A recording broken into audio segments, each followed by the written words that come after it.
ओम नमो जिनानम।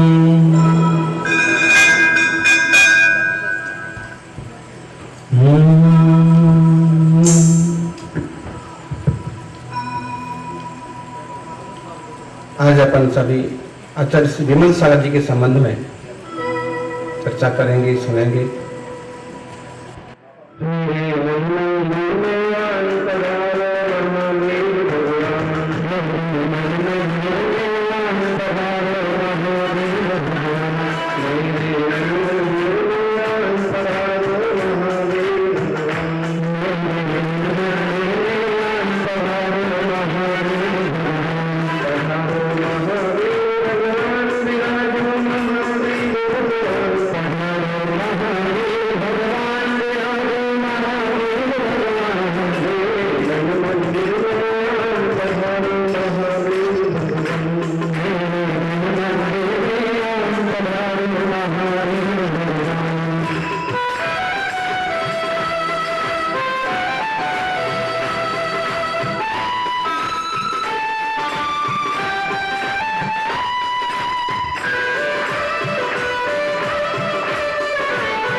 विमल ही तन विमल ही जीवन, विमल ही जिनका नाम है। आचार्य श्री विमल सागर जी का समाधि रजत जयंती वर्ष है कि विमल ही तन विमल ही जीवन, विमल ही जिनका नाम है। ऐसे गुरुवर विमल सिंधु को बारंबार विमल तन, विमल मन और विमल जीवन। आचार्य महावीर कीर्ति जी ने सोच समझ के ही नाम रखा होगा।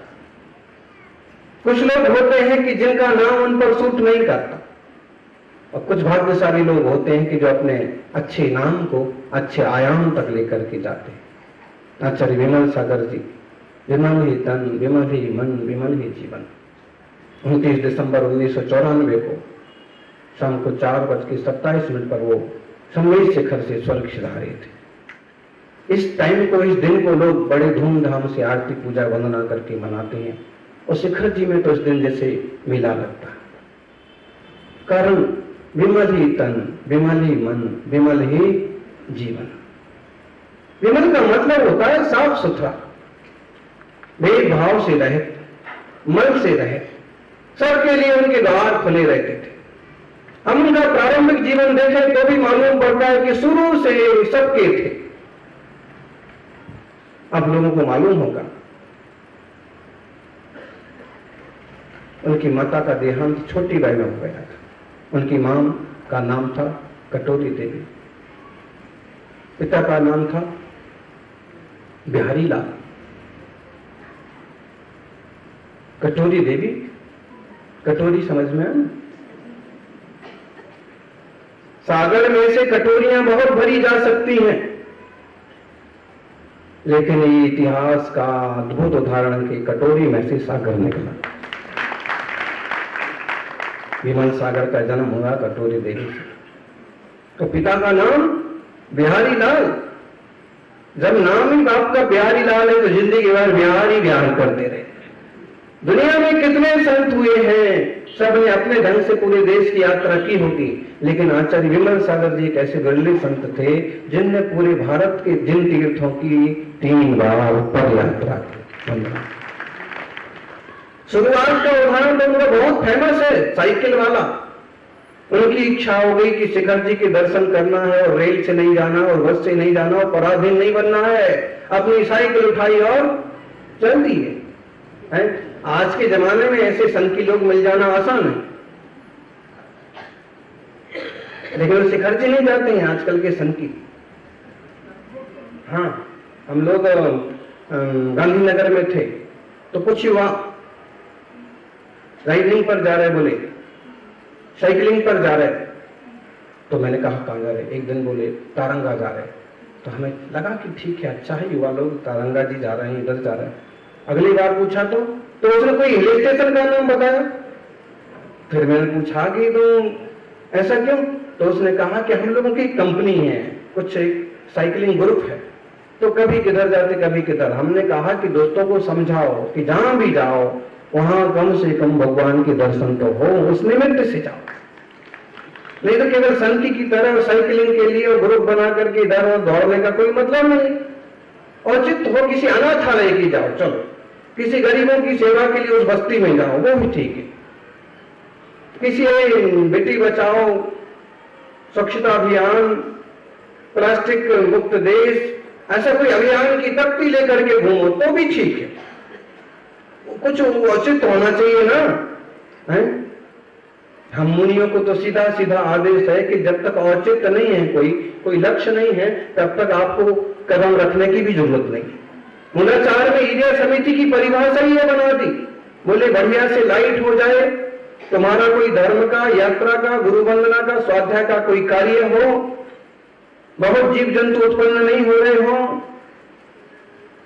तो जमीन में 4 हाथ देखते हुए जा सकते, वरना कहीं जाने की जरूरत नहीं है। लोग घास पर घूमने निकल जाते हैं, साइकिलिंग पर निकल जाते हैं, राइडिंग पर निकल जाते हैं, बेवकूफी। औचित्य क्या है? आचार्य विमल सागर जी देखिए, उस समय कोई साइकिलिंग और कोई ग्रुपबाजी चालू ही नहीं हुई थी, लेकिन उस समय भी मन में आया शिखर जी जाना, साइकिल से जाना। बोलो ज्ञानी, हिम्मत कौन कर सकता है 1000 किलोमीटर की यात्रा साइकिल से? ऐसे करने के तो हमने भी की थी एक बार 40-50 किलोमीटर की यात्रा, फिर भी गजब। और वही वो साइकिल यात्रा जिंदगी में 3 बार पूरे देश की पद यात्रा। मुनि रास्ते, शिखर जी से गिरनार जी, अटक से कटक और कश्मीर से कन्याकुमारी, जितना बना, जहां तक बना, जहां तक जिनालय थे दर्शन करने की पूरी। आचार्य गुरुवर बताते हैं, हम लोगों को समझाते थे कि तुम लोग 10 किलोमीटर में थक जाते हो। बोले हमारे आचार्य गुरुजी विमल सागर जी 35 किलोमीटर बिहार होता था रोज का। हाँ, जब हम शुल्लक थे बोले तो 35 किलोमीटर बिहार होता था। हमने कहा 35 ही क्यों होता था? तो बोले कि छत्तीसगढ़ तरफ जब बिहार होता था उस समय सरकारी जो बंगलोज थे या सरकारी जो व्यवस्था थी वो लगभग इतनी दूर ही मिलती थी, तो 35 किलोमीटर बिहार। और हम शुल्लक थे, फुल्लक बन गए, फिर पांव में सब छाले फूल गए। फिर बोले एक मुनि महाराज थे, तो आचार्य विमल सागर जी के सामने वो जाके बैठ गए, मैं आज आहार पर नहीं जाऊंगा। तो आचार्य महाराज कभी कभी ना ये सत्याग्रह जो है ना, ये आम लोग ही नहीं करते हैं, कभी कभी साधु वगैरह भी सत्याग्रह पर। हाँ, अनशन आंदोलन। तो महाराज बोले कि भाई रास्ते में ये क्या बात हो गई, तुम बैठ गए और के हाथ नहीं करेंगे। तो बोले कि हमसे नहीं चला जाता इतना इतना। तो आचार्य महाराज बोले कि अब देखो नहीं चला जाता तो ऐसा करो कि अपन सभी यही रुकते हैं। तो घबरा गए हो, ये गैर रास्ते में और जंगल में यहाँ रुक जाएंगे। नहीं नहीं रुकना नहीं, तो फिर चलना तो है, चलना है तो तुम तो मना करते हो, मैं इतना लंबा लंबा चलने के लिए मना करता हूँ। आचार्य महाराज बोले कि देखो व्यवस्था भी होती है, बड़ा संघ है, और फिर उसके लिए योग्य स्थान मिले तो वहां विश्राम हो, इसलिए बस थोड़े दिनों की बात तो है। उन्होंने कहा भाई थोड़े दिन की बात तो है, अच्छा मैं तो चल भी लूं, मैं बूढ़ा हूं तो भी चल लूं, लेकिन छुल्लक जी का तो हाल बेहाल हो गया, पांव फूल गए, छाले पड़ गए। आचार्य से समझाया कि अब स्थिति तो सामने जो है सो है, इसी का नाम तो तपस्या है। इतना समझते ही चुपचाप जो चल रहा है सो ठीक है। गुरु को बहुत दूरदृष्टि होना पड़ता है, बहुत आगे तक का सोचना पड़ता है, सबके लिए सोचना पड़ता है।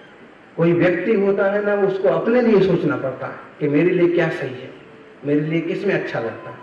गुरु होते हैं, समाज का मुखिया होता है, उसको चौतरफा सोचना पड़ता है। ज्ञानियों ऐसे महान साधक थे, वह नाम के 3 अक्षर का, कितने अक्षर का नाम है? 3 अक्षर का नाम 3 लोकों पर भारी है। रविंद्र जन ने एक आरती गाई थी ना विमल सागर जी की, विमल की महिमा न्यारी है, विमल की महिमा न्यारी है, 3 अक्षर का नाम 3 लोकों पे भारी है। 3 अक्षर का नाम है और सब गर्वित है उसमें। अगर हम 20 अक्षर की बात करें ना, एक छंद हमने पढ़ा था, सुना था, बहुत बार सुनाते हैं, उनके संबंध में है। बी से है विश्वास बना जो सदर्शन का द्योतक है, मां से है मर्मज्ञ बना जो सम्यक ज्ञान का पोषक है, ला से लायक बन जाता जो चारित्र गुण की खान है, ऐसे गुरुवर विमल सिंधु को बारंबार प्रणाम। बी से विश्वास बनता है, सम्यक दर्शन का प्रतीक है, सम्यक दर्शन था।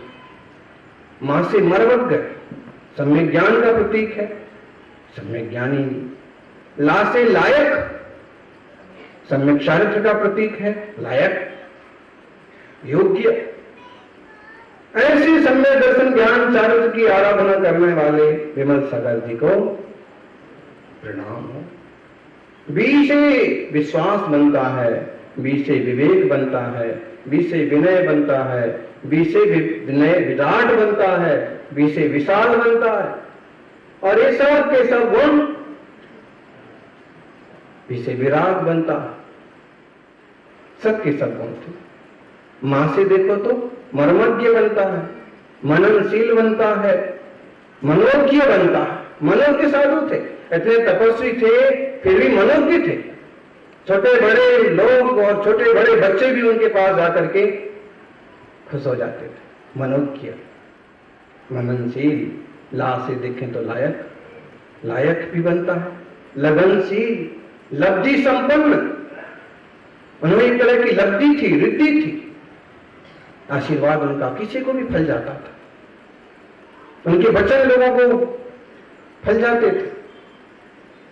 अजब गजब महाराज जी आचार्य से थे, सच में अद्भुत जीवन था। और वे तो आचार्य महावीर कीर्ति जी महाराज के ऐसे शिष्य थे, पहले शिष्य थे कि जिनने एक वात्सल्य करुणा का समझ लो रूप ही बदल दिया।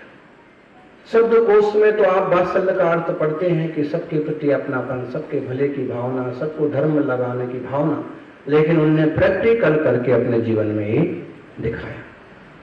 किसी ने पूछा उनसे, महाराज जी घंटा घंटा आपका इसी में चला जाता, इसको आशीर्वाद दे रहा है, इसको आशीर्वाद दे रहा है, इसको जाप बता रहा है, उसको माला फेरने को बता रहा है, उसको अभिषेक के लिए प्रेरित कर रहे हैं, उसको यात्रा के लिए बता रहे हैं, उसके लिए व्याला विधान कर लेना तो सही हो जाएगा।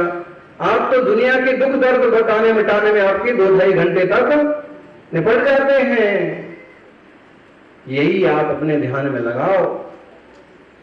महाराज बोले, ज्ञानी मेरे से दूसरों का दुख देखा नहीं जाता, और मेरे से जब दुख नहीं देखा जाता तो बस मैं यही तो कहता हूं कि नमोकार की जाप कर लेना। और मेरे गुरु का ऐसा आशीर्वाद है कि मैं जो वचन कह देता हूं लगभग लोगों को फल जाता है, उसका भला हो जाता है।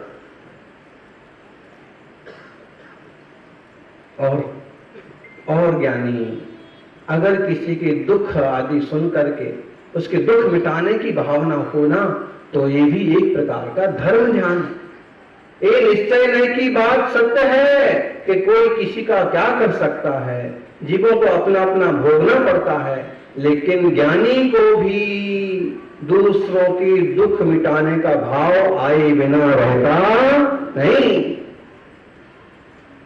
किसी पर आफत आ रही है तो कोशिश तो उसकी यही रहती कि इस पर आफत ना आए, इस पर संकट ना आए, इस पर आ गया है तो मैं कुछ करूं, और इसलिए मेरे से तो हो जाता है, मैं इनका कल्याण करते करते मैं अपना भी कल्याण कर लूंगा। उनकी साधना, उनकी जाप अद्भुत, अशुभ तो जैसे कभी सोचा ही नहीं उनने। बंगाल की तरफ बिहार चल रहा था, आजकल थोड़ा आसान हो गया, बंगाल में भी बिहार करना थोड़ा आसान हो गया, और असम और तमिलनाडु में तो अभी भी बहुत कठिन है।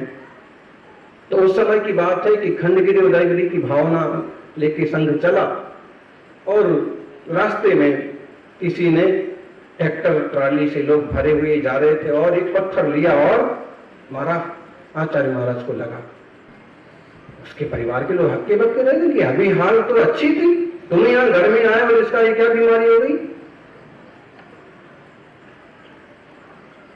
उसने कहा कि मेरे आने से क्या हुआ, अभी तो अच्छी थी, खेल रही थी,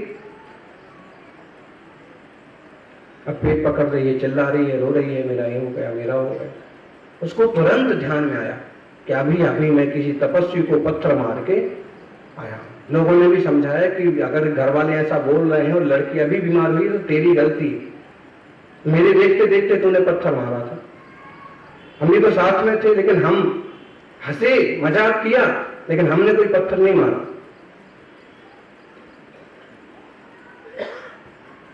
ना समझी में हम भी तुम्हारे साथ हंस लिए, ऐसे नंगे आदमी कहां जा रहे हैं, मजाक किया, लेकिन मुझे लगता है कि वो कोई पहुंचे हुए संत हैं और उसी का दंडर तुम्हें मिल रहा।